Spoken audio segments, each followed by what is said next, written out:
All right, it's 135 to Beat Miami's new number one for hip hop, R&B, in the Breakfast Club. Fabolous is in the building. Yes, sir. What's good, brother? What's up, my G? First of all, I just want to give you like maximum respect. I feel as though like I've been in the game for a minute, you know, doing my radio thing. Yeah, yes, sir. And we in this game of radio have seen people come and go, and come and go. Definitely. And I want to say that like if there was an award for the most consistent artist ever in hip hop, I would love to give you that award, brother. Man, that's a tribute to you know, you staying down, and you know what I mean, and also as the game, you know, changes, you know, you being able to adapt to it. So, you know, I take that as a high. How do you do it though, my G? Because ain't like, no recipe to it though, right, really. right. Like, you know what I mean? Like what works for some people might not work for another person. You know what I mean? For me, my two main things was staying me, you know what I'm saying? Throughout the changes of the game and everything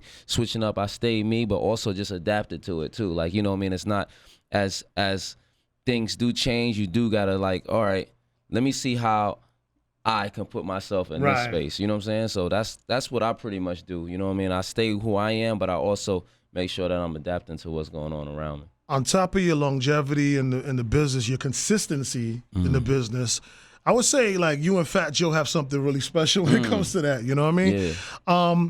But the respect that you get from your peers too. You know what I mean? You're in the rooms with the Diddy's and the Jay-Z's and you know everybody who's done it on major levels and they want you in that room. Right. You know what I mean? Like you have your own place in that room. Yeah. Like, I mean, have you ever, like, I know you moving and shaking in this business, but have you ever, like, taken a moment to really reflect on, like, your life in this game? Truthfully, it's not a lot of time to reflect. You know what I mean? It's like you gotta keep going. You know what I'm saying? You gotta keep the ball rolling. So, you know, definitely, you know, those are guys that, you know, I came in the game looking up to. So to have their respect is tremendous. You know what I mean? That's what you want to. You want to come in. You want to do your thing. You want to make your peers, you know, respect you. You want to make the OGs respect you. You know what I'm saying? You even want the young guys to respect you as well for what you do. So, you know, I think I'm one of the guys that kind of bridge that gap, so to say. You know what I mean? Where I'm,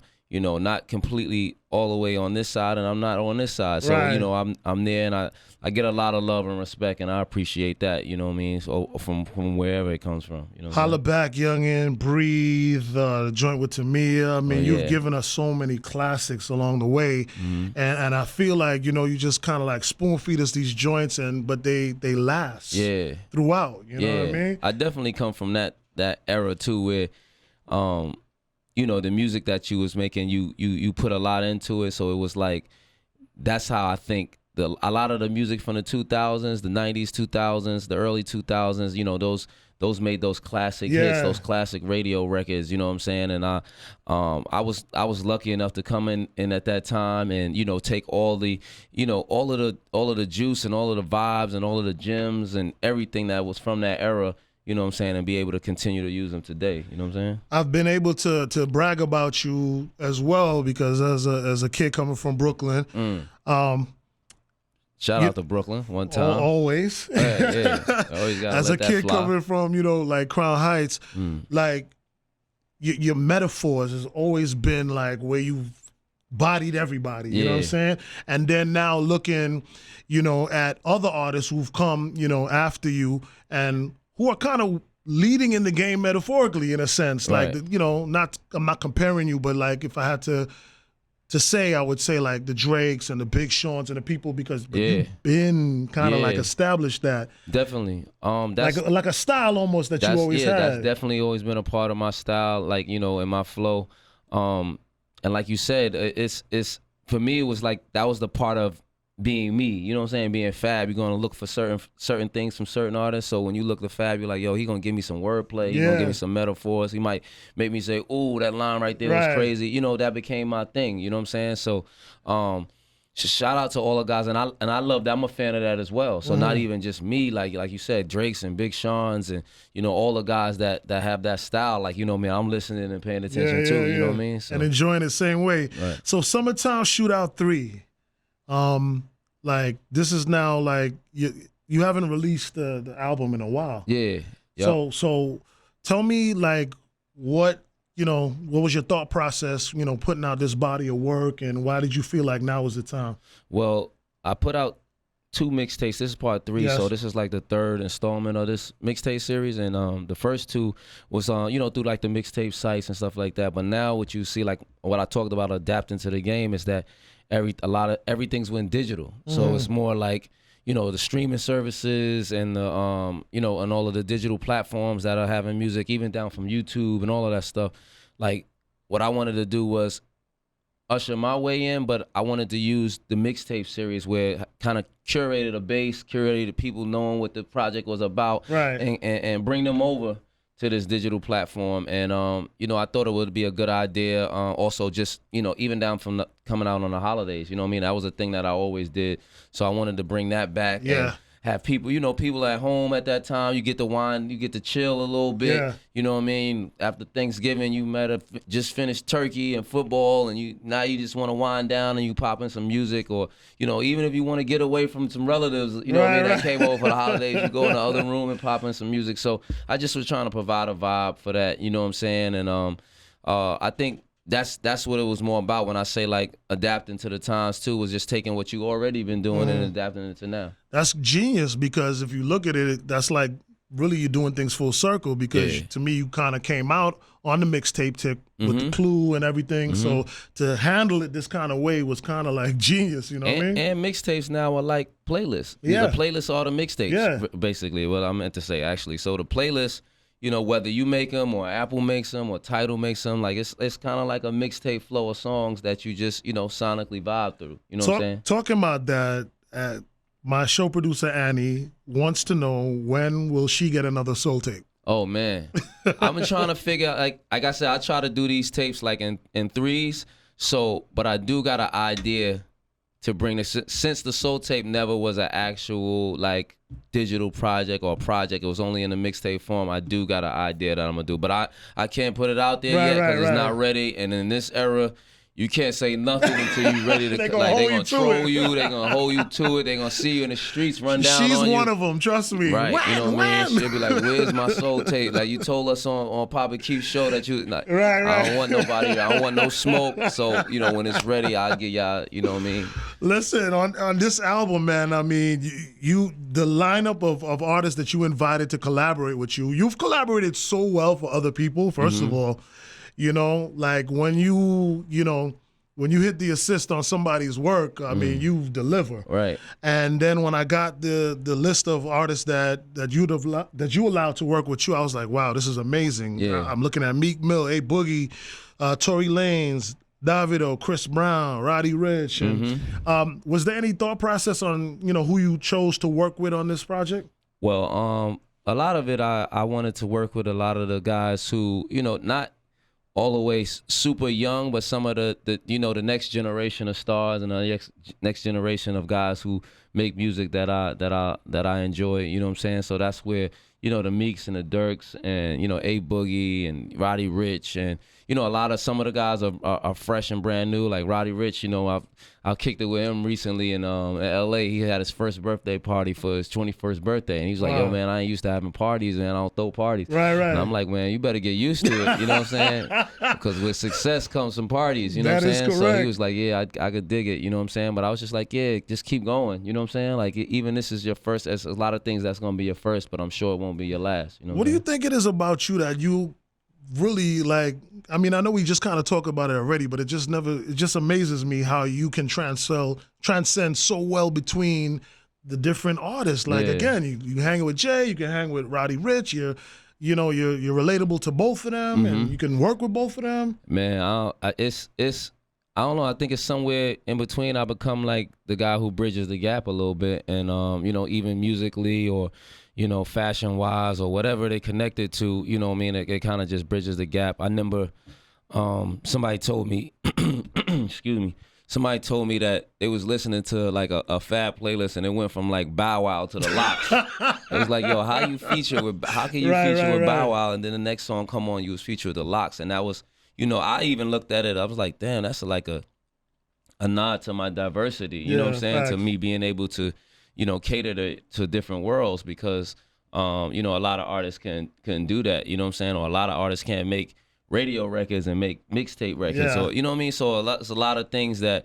I've been able to do, and fortunately they've worked for me, and people accept me from different ways. Talking about that, you mentioned fashion, and I do have to give you credit for that too.